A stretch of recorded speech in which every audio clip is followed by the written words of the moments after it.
So today we're going to talk about progression of what's happening with the marketing landscape and how cookies are on the way out and crypto wallets are going to be the new custodians of data when it comes to online marketing. Hello, I'm Taj, digitally known as Tropic Vibes, the host of Nifty Business, where we highlight NFTs and explore Web 3.0 as we move from pure speculation to creating real-world value.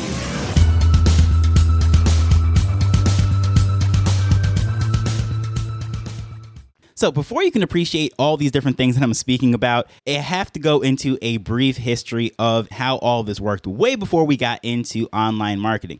So generally speaking, there's two types of media as far as advertising. There's mass media advertising. That's what we see with billboard ads. We see that with radio, the Super Bowl commercials, those things, just a mass audience, and it's being sent out there and hoping that a very small percentage of those people are going to react to that, whether it is a branding awareness or there is a sale for a business or whatever it might be. They're trying to get awareness through the public without directing it to any specific person.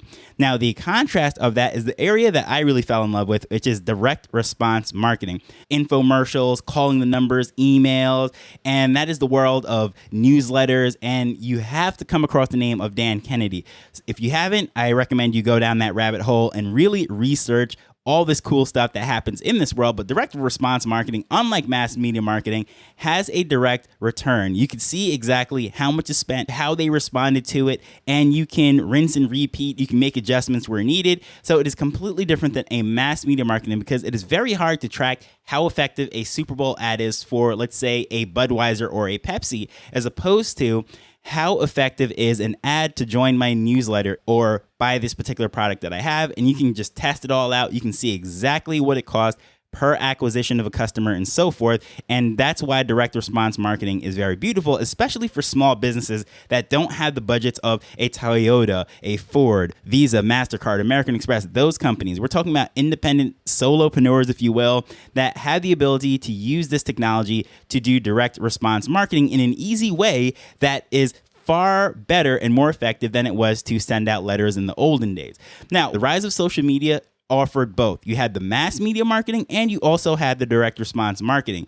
And this really came into form when Google came on the scene in the late 90s, early 2000s. And their entire model still to this day, based on what people search or how they interact, of course, they've expanded over time, but it is either CPC, which is cost per click, or CPM, which is cost per mil or 1,000 impressions. So it's either you're paying by the click or you're paying by the number of impressions. And you can even see that with influencer marketing, depending how many people tune into your content, whatever it is, that's how you negotiate your deals. How many people listen to your podcast, how many people watch your live stream, your email list. Those are really how the traditional way of negotiating these contracts works. It's how many thousands of people tune into this particular thing, and your rates are by that. However, with the CPC model, that was really an internet thing where you could pay by the amount of people that actually take action. So as opposed to mass media, just sending it out there and hoping for the best,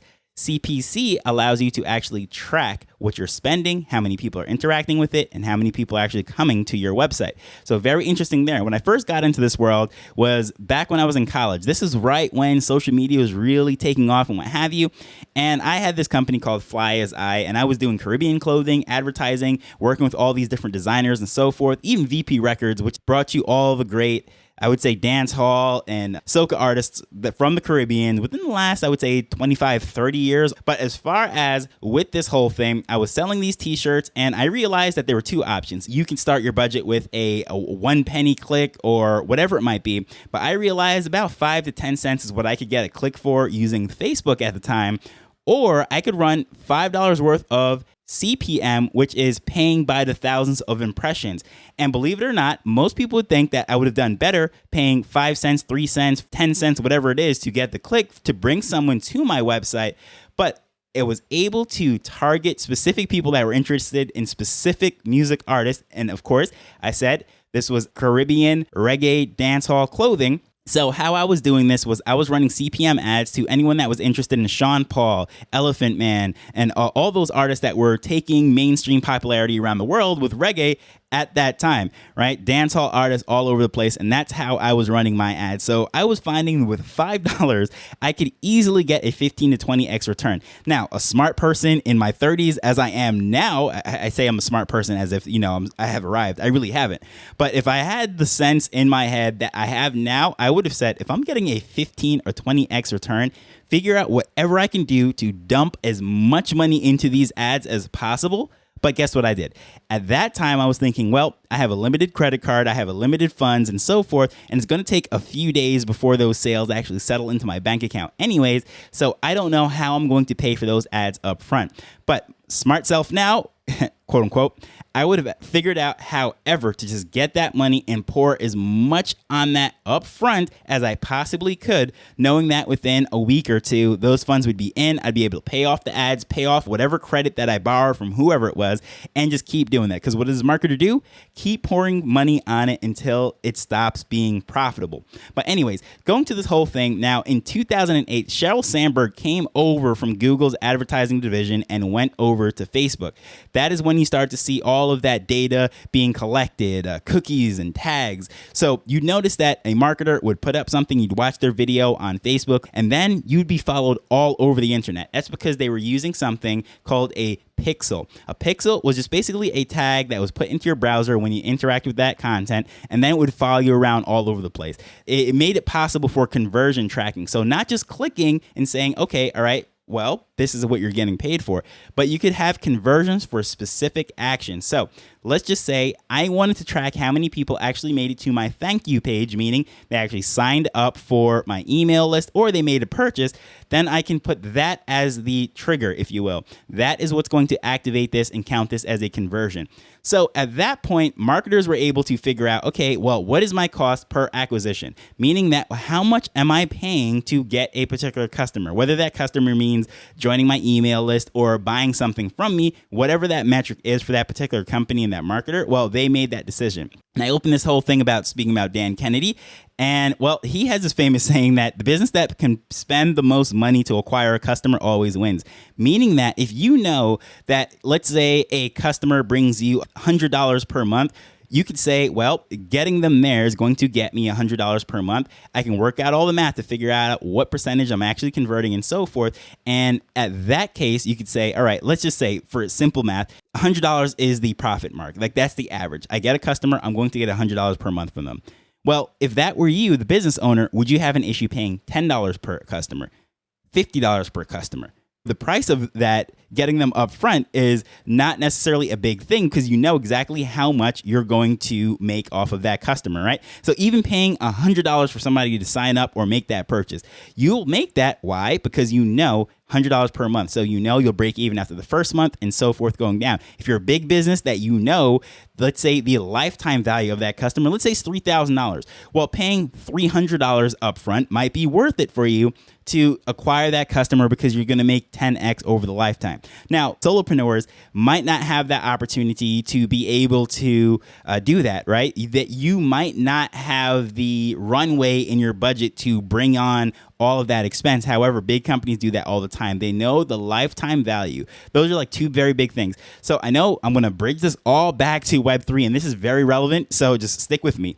So understanding the acquisition value and the lifetime value of a customer is very important within business. So all of this really peaked at 2020 or so. And I remember that was right when I was coming back into online marketing. I told you, made the transition from being, quote unquote, the whiz kid on the internet to the old fashioned brick and mortar business. And right around 2020 is when I start to get back into it. I'm like, man, I can't believe I fell off the train. And if I had stuck with it, instead of going this route, I would have been a millionaire by now, right? So I get back into online marketing, doing all the stuff. Conversion trackings are working great. And it peaked really around 2020. Of course, all the politicians are buying up all the ads and they're doing the amazing thing. But guess what?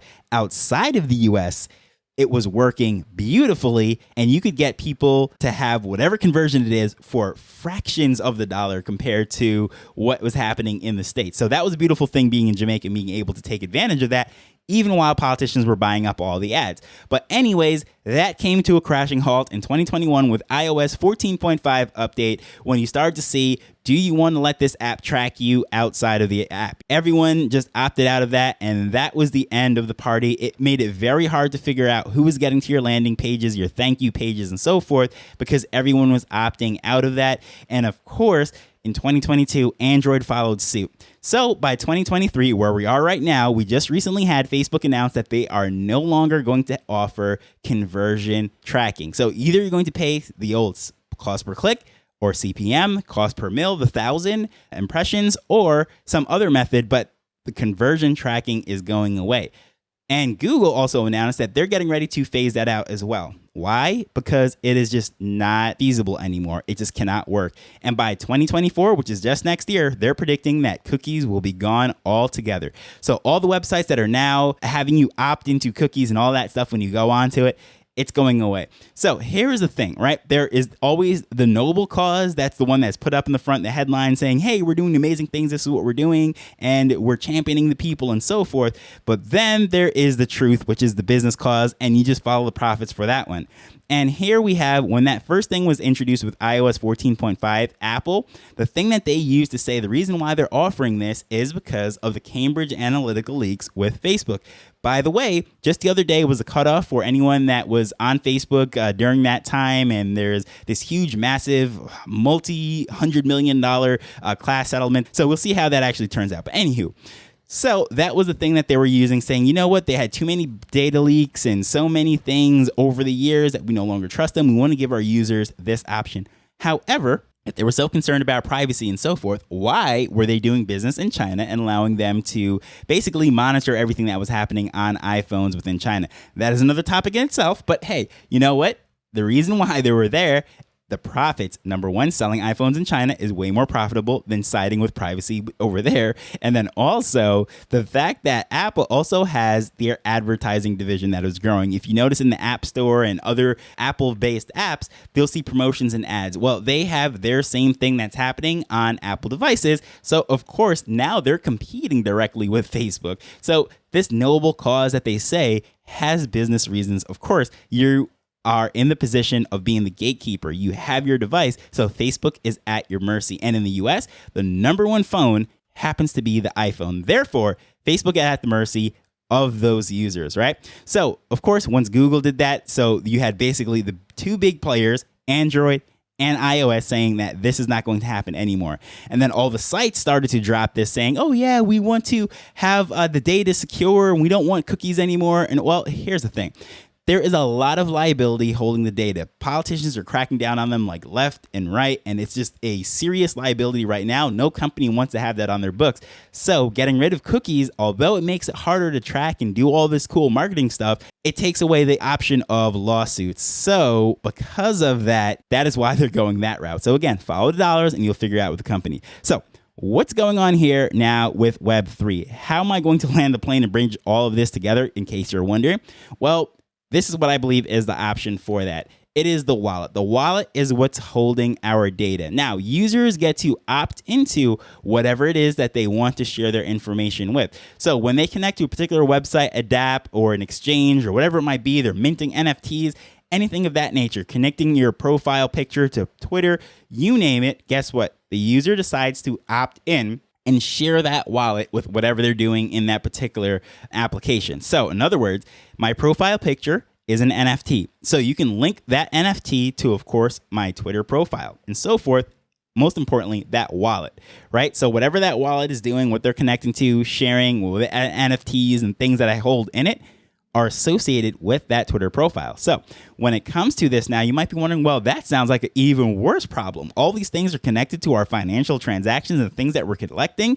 Well, we do have the option. Privacy in Web3 either means you do not connect or you just use a burner wallet. So there is that option, but the custody of the information and of course the assets are in the user's hands. So that is why it is just an amazing thing that's happening right here. So how does this affect marketers and everything that is happening? Well, as a business owner, if you know that your customers collect a specific thing, whether it is Taylor Swift NFTs or Hello Kitty, Dragon Balls, whatever it is that they're into, you know that that's something they value. And it is even more important when it starts to get into like their preferences and their likes when it comes to your particular industry or your business.